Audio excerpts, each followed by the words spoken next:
Kwa jina naitwa Musa Rupenza, ni mkurugenzi wa shirika lisilo la kiserikali linaitwa One Voice Organization.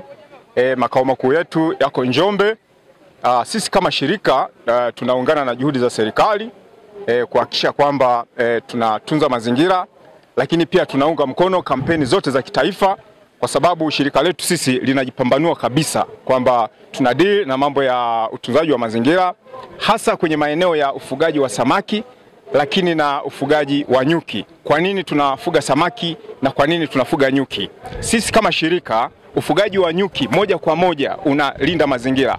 Kwanza, unapofuga nyuki kwenye misitu unazuia uharibifu wa mazingira, lakini pia kwenye ufugaji wa samaki ni kwamba tunafanya water protection na kufanya water collection. Ina maana sasa kama unachimba mabwawa unahifadhi maji, lakini ndani ya eneo ambalo tunachimba mabwawa tunapanda miti ya asili kuhakikisha kwamba tunatunza mazingira. Lakini sisi kama shirika tunahamasisha vijana, wanawake na vikundi mbalimbali kuhakikisha kwamba wanafanya miradi yenye kutunza mazingira, kama upandaji miti, kama nilivyosema awali, ufugaji wa nyuki pamoja na ufugaji wa samaki. Lakini wito kwa serikali na wadau tuhakikishe kwamba tunatunza mazingira ipasavyo, kwa sababu ripoti zinaonyesha ya kwamba uharibifu wa mazingira ni mkubwa sana. Ukataji wa miti ni mkubwa, kasi ya ukataji wa miti ni mkubwa kuliko kasi ya upandaji wa miti. Na pia wadau wengine, hasa vijana au serikali, ihakikishe kwamba inawekeza kwa vijana kufanya ile miradi ya utunzaji wa mazingira. Na hasa ukizingatia sana ukuaji wa teknolojia umekuwa ni mkubwa sana, matumizi ya mashine umekuwa ni mkubwa sana. Kwa hivyo swala la kufanya bush clearance au ukataji wa miti kwa kutumia mashine ni mkubwa sana kwa ajili ya kupata mazao ya mbao na kuni na matumizi mengine. Lakini hata katika matumizi ya mkaa tumeona kabisa matumizi ya mkaa yamekuwa ni makubwa sana kwa sababu ya matumizi makubwa ya mashine. Kwa hiyo serikali lazima ije na mechanism au na utaratibu mwingine au na njia, either kufacilitate mikopo, kuwapa mikopo vijana waweze kufanya ile miradi ya kutunza mazingira.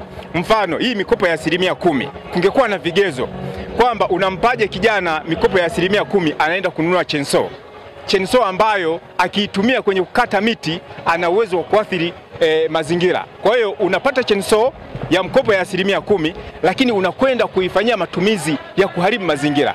Kwa hiyo tunaiasa serikali wakati inatoa mikopo kwa vijana, kwa vikundi, lazima ielekeze na matumizi ya mikopo yenyewe. Wahakikishe kwamba ile mikopo inaenda au inalenga kwenye miradi ambayo inatunza mazingira. Dunia sasa imekuwa ina matatizo makubwa, hasa ongezeko kubwa sana la joto na ukuaji mkubwa wa teknolojia. Kwa hiyo sisi kama shirika bado tunajipambanua, tunapambana sana kuhakikisha kwamba makundi ya vijana ndio nguvu kazi. Wao ndio wana uwezo wa kutumia mashine, teknolojia za mashine. Kwa hiyo lazima tuje na mechanism au na njia ya kudhibiti uharibifu wa mazingira. Asante sana.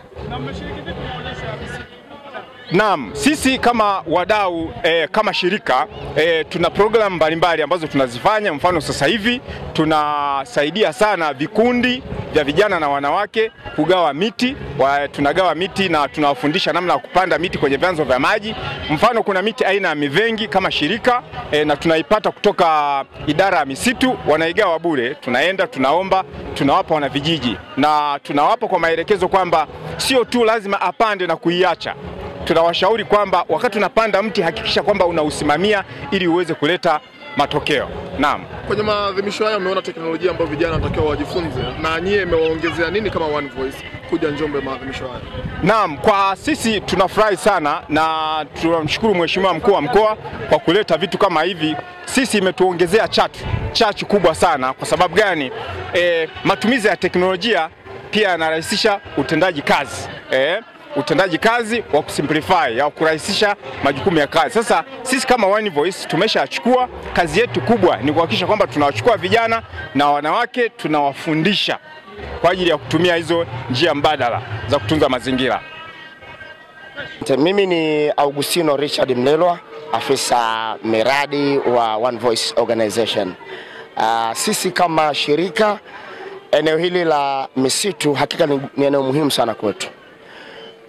hasa tukigusa eneo la vijana ambalo ndio wachapakazi, ndio vijana ambao taifa pia linawategemea. Tumelitumia kama fursa. Unapokuwa na misitu ya kutosha, tafsiri yake ni kwamba uoto unakuwa pia unazalishwa pia, kwa sababu kuna ile miti ya asili, lakini kuna miti ya kupandwa, sio? Tunazungumzia mivenge hapa, tunazungumzia midobole na aina mingine ya miti ambayo kiasili ina wastani mkubwa au ina uwezo mkubwa wa kutunza maji.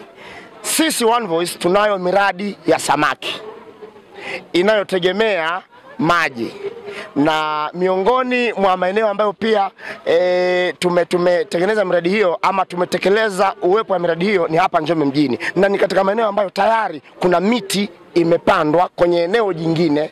Sisi tukapata eneo ambalo kuna maji tiririka, tengeneza mabwawa makubwa, tumefuga samaki, na samaki hizi zinakwenda kuwanufaisha wana Njombe, hasa kwenye eneo moja la kutokomeza ama kupambana dhidi ya udumavu, ambapo kimsingi project hii tunaenda nayo, na kimsingi tumeshaendelea na utaratibu wa kutoa elimu, na tumeungana pia na serikali ya kata ya Njombe mjini, kwa maana ya ofisi ya mtendaji wa kata, kwa ajili ya kutoa elimu hiyo, na tumekuwa pia tukitoa misaada ya namna gani kwanza watu wanapata elimu ya kufuga samaki. Hiyo haiwezi kufanyika kama hakuna misitu, kwa sababu lazima kuwe na misitu ili mvua ya kutosha, lakini lazima pia kuwe na misitu ili vyanzo vya maji viwe vina uwezo wa kutoa maji mengi. Kwa hiyo eneo mmoja wapo ambalo kimsingi sisi limetufariji, na hakika serikali imetambua sana umuhimu wa misitu kwa upande wetu sisi, ni kwenye eneo hilo la kuhakikisha kwamba pengine ufugaji wa samaki